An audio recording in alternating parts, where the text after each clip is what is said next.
Okay, I heard you guys, I'll make this a regular series. I run and cycle through a ton of different mods when playing this game, and there are some that are never leaving my mod list alongside others that are cool but just aren't my cup of tea. Regardless of that, I still want to show you guys what's out there since it seems a lot of people aren't aware of how insane these mods are. So again, in no particular order, here are some of my favorite mods for Dragon Ball Sparking Zero.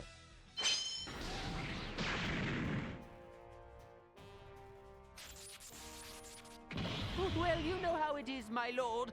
Destroying things can be quite addicting. Starting it off, we have Black Frieza by the Idiot Lennon.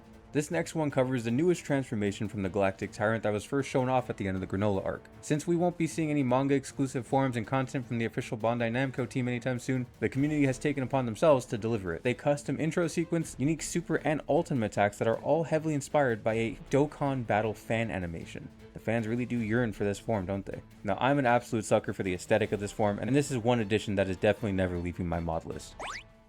Up next, we have Super Saiyan Bardock by 7. Yeah, he is officially coming to the game in the upcoming Sparking Neo DLC, but this custom version by 7 includes far more than just the standard Super Saiyan form. This massive Bardock expansion packs in every single transformation all the way up to Super Saiyan 4, alongside a ton of distinct outfits and accessories pulled straight from his expanded lore. You get access to the Timebreaker outfit, the iconic look from the Xenoverse and Heroes games when he's taken over by Towa's mind control, alongside a toggleable Timebreaker mask. The Zeno outfit, the gear Bardock wore when he was assisting the Time Patrol after Krinoa recruits him, featuring the cracked mask as an accessory from his battle with the Dark King Vegeta.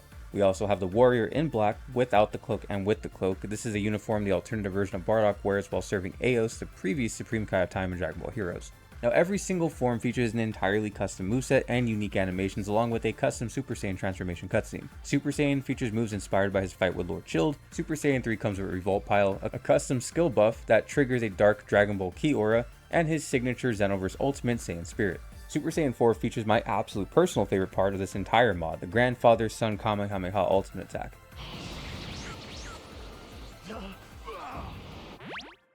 Speaking of Xenoverse, the Ultra Supervillain power-up that few utilize on various enemies throughout the Dragon Ball timelines is here. The Ultra Supervillain outfits by the Flockers gives you multiple outfits for various characters.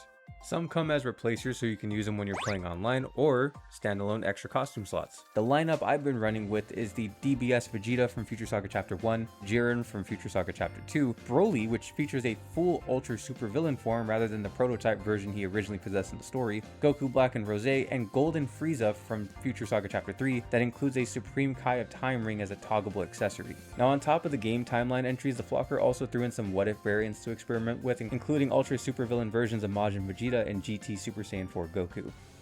Now, if you want another version of Ultra Supervillain Rosé that features brand new movesets, a unique mechanic gauge, and a custom windscreen, then this one's for you. This release from Team Densetsu and MajinCoby is quite possibly exactly how I want the form to function if it was ever added to the main game. The custom movesets are packed with references to other Dragon Ball games. The special skill 1 is a direct nod to a special move in Dragon Ball FighterZ, complete with Zamasu appearing to grab in and hold the opponent in place. Special skill 2 is pulled straight from his Red Rosé variation in Dragon Ball Legends, and his ultimate attack Divine Slicer is also ported from Legends, but if this ultimate deals the final blow of the match, it triggers a special legendary finish animation to wrap up the fight.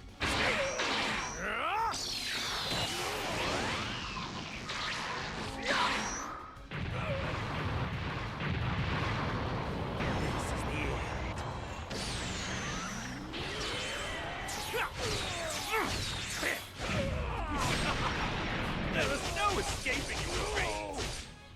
You are weak. Surrender to this power.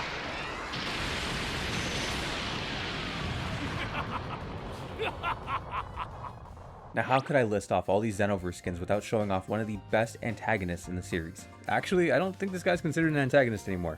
Few by Toast VRC has arrived in Sparking Zero. The demon scientist who took the Time Patrol through hell and back is here, and he comes fully voiced with custom moves and a special intro interactions with Saiyans and Mechans and androids. Now that Xenoverse 2 has officially come to an end, it feels incredibly fitting that he finds his way into this game. And to wrap up all the Xenoverse themed mods, we have the Supreme Kai of Time herself, Krinoa by Diospan1232. Now all we need left is someone to make an official Time Patrol outfit for Trunks, and we'll have our full Time Nest gang right here in the game. Do you remember in the old Budokai games where each mirror match had a character in a unique outfit, or the alt skins in the Tenkaichi series that gave us some wild recolors? Well, now you can replicate that exact feeling with this tool. DB Colors by Ultima 647 is an in-game color editor. It allows you to create your own looks, and you can even save and share your custom recolors with other players. There is a maximum of 100 color presets per character, giving you a lot to play around with. And out of the box, the mod includes a distinct recolor for every single character currently in the game based on alternative color palettes they possess in a different Dragon Ball title. And yes, that iconic silver-haired Gogeta from Tenkaichi 3 is included here. Now, if you want something more accurate to source material, Junkie Boy's Manga Recolors is another mod I highly recommend when running this one. This mod replicates the colors used in the digital manga for all the characters, and it includes support for some custom modded characters as well. This is for Gohan!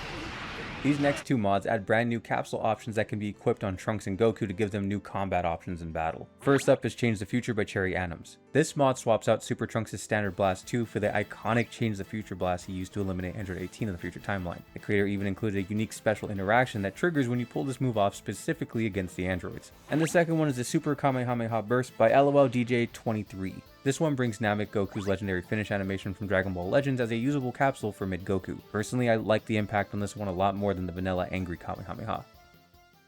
You guys wanted to see more maps, and I understand why. Sparking Zero definitely left a lot to be desired when it came to the arena selection. But to fix that, we have to look at the insane arenas that the fans have been modding into the game. This time, I want to showcase VGLR 3000's insane creations. Each one features multiple variants, and some are actually linked together, meaning you can shatter the environment and end up fighting somewhere entirely new.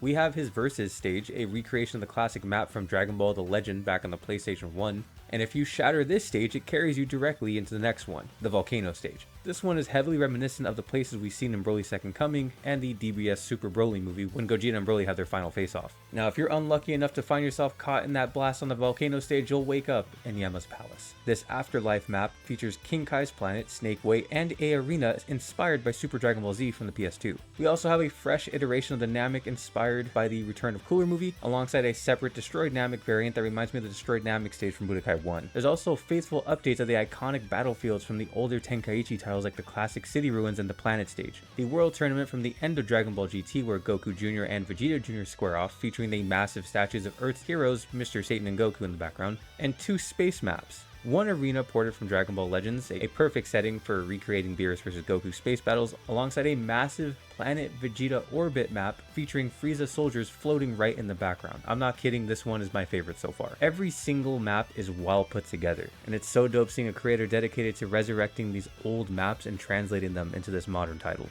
I think that's why I'm going to stop it for today. Now, I have a ton of more mods to show everyone, but if I went through my entire list, I'll be here for a couple hours. So I'll keep this series on the channel going through all the new mods, some of the older mods. I'm sure we're going to get a ton more once the Sparking Neo DLC comes out, whenever Bandai wants to actually give that to us. But if you guys liked what you saw today, consider leaving a like. It helps the channel out in the algorithm. Hit the sub button so you guys don't miss out on the next one. Been your local overanalyzer, Artellings, and I hope you have yourself a damn good one.